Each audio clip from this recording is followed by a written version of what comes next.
We got big news.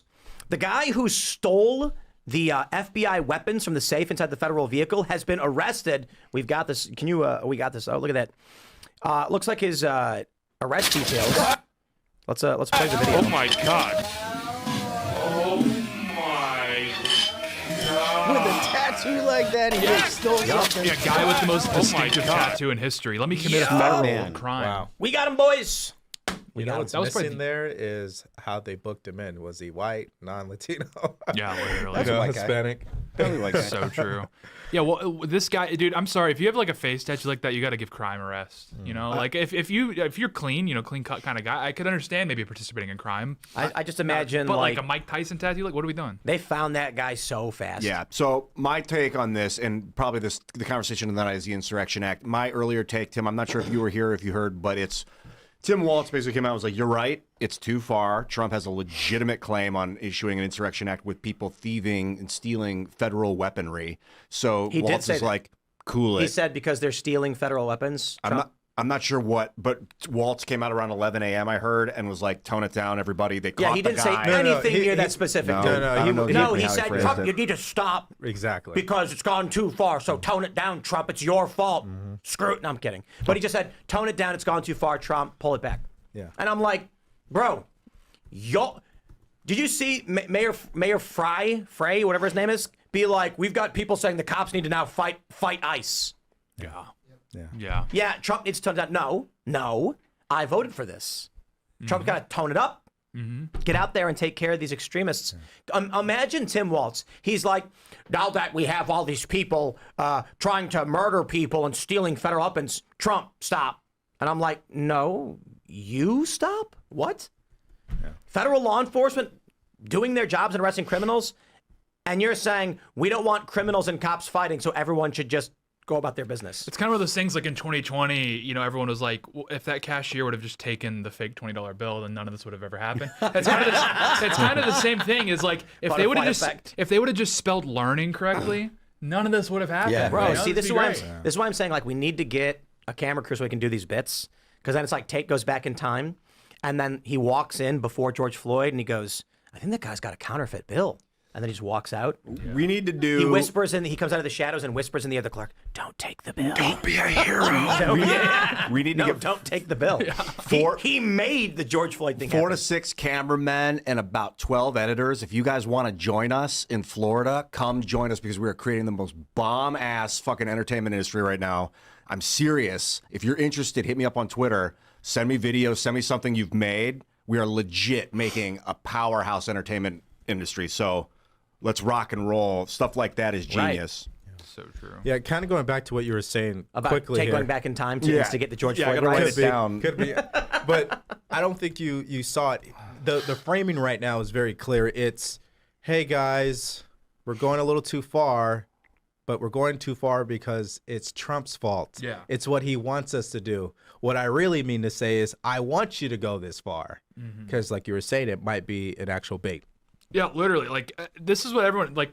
The initial thing that started or let's just say the Renee Good.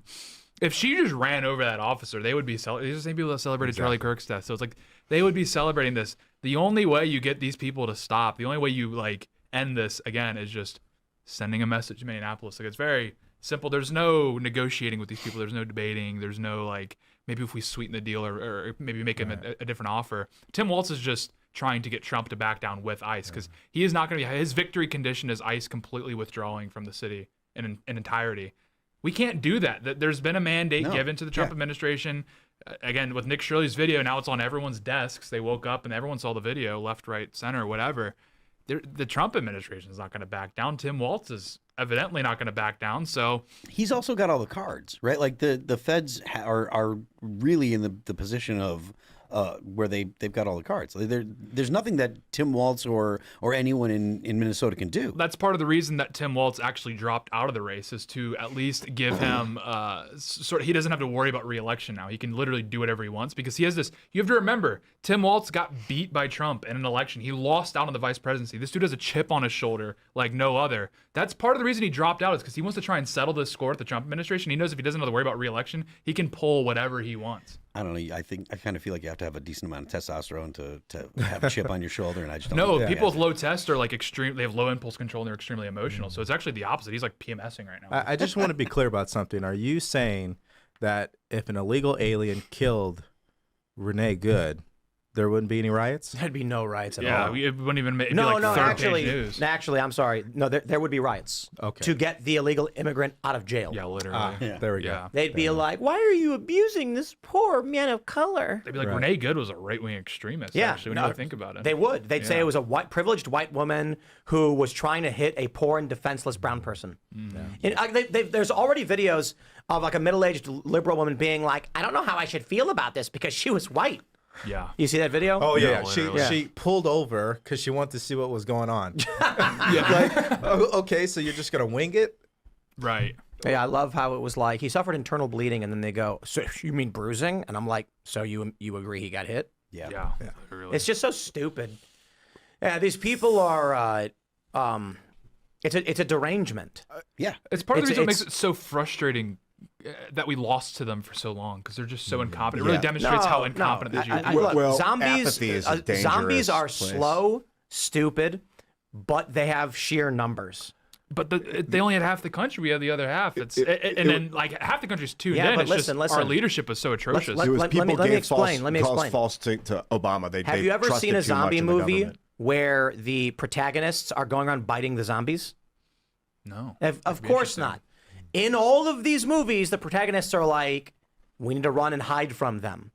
They're stupid and easily outsmarted or outwitted, and yet the point is that in the mind, and I'm not suggesting life is a zombie movie. I'm saying the way we perceive threats of quantity is we run and hide. That's the relatable experience.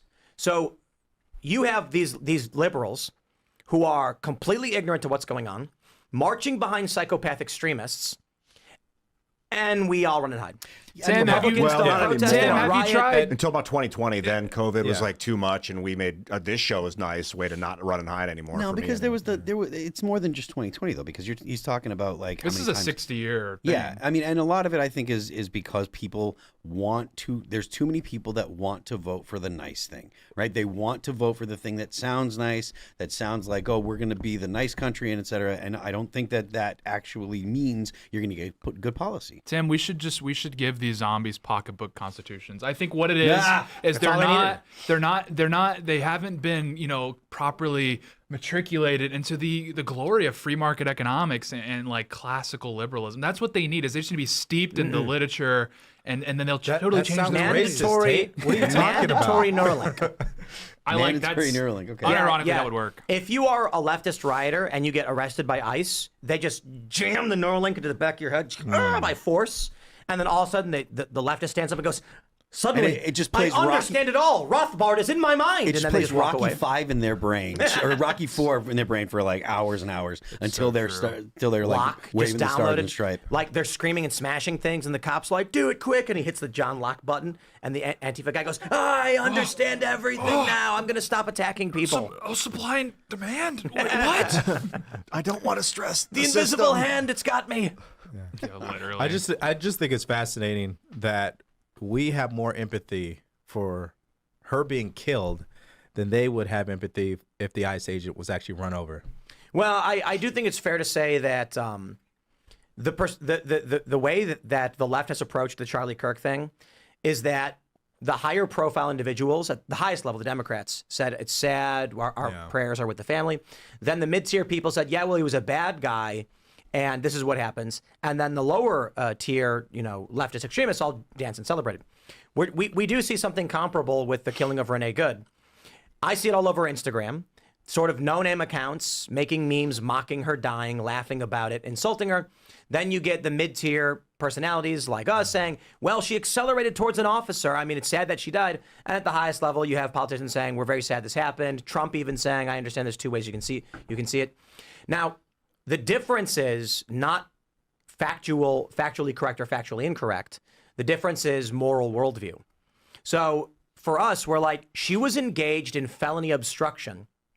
And this is a law enforcement operation, not crowd control work. This is where the conflict arises.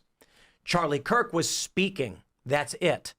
so you can't compare the two. While in their worldview, their moral structure is you're allowed to obstruct law enforcement because it's for the greater good of what we determine, and Charlie Kirk was spreading hate. Now, we, of course, look at that and go, that's insane. We can't agree with that, but it's the light and it's the dark, right? They live in their moral worldview, which we think is psychotic, and we live in ours. Isn't it interesting how silent they are about Keith Porter Jr.? Did you guys hear about that story? No. Well, we're silent about it too, I guess. New Year's Eve, he's a black guy, lives in an apartment complex with an ICE agent. He goes outside to celebrate, shoots his rifle in the air, bullets in the air. The ICE agent comes out, confronts him, says, hey, I'm an ICE agent. Stop doing that. I guess he didn't comply. And then, according to LAPD, and I say that carefully, according to LAPD, not my opinion, they say that he shot at the ICE agent 3 times, and then the ICE agent shot him and killed him in self-defense. And so which guy was it? Which guy what? You named a guy, but there's 2 people here. So the black guy, his name was Keith Porter Jr. And he died. Yeah. And they don't care? That's why it just doesn't make any sense. Yeah, you would think they would have said something about that story. It's interesting nobody has heard of it, right? Yeah, last year I think the estimate is either 4 to 6 people were killed by ICE agents. I think there was like 14 or 15 ICE involved shootings where someone was hit. So it's like now is the moment where they're seizing on it. You wonder how clean those shots were, because this is like clearly self-defense. Like, how egregious were those? That would be just mortifying for the left. And even the ones in Portland, too. Hey, Ben Crump is on the scene with the Keith Porter. That's what I'm saying is they're silent about that. Thanks for checking out this clip from Timcast IRL. Make sure to watch the show live Monday through Friday at 8 p.m. Subscribe to this channel, and we will see you all there.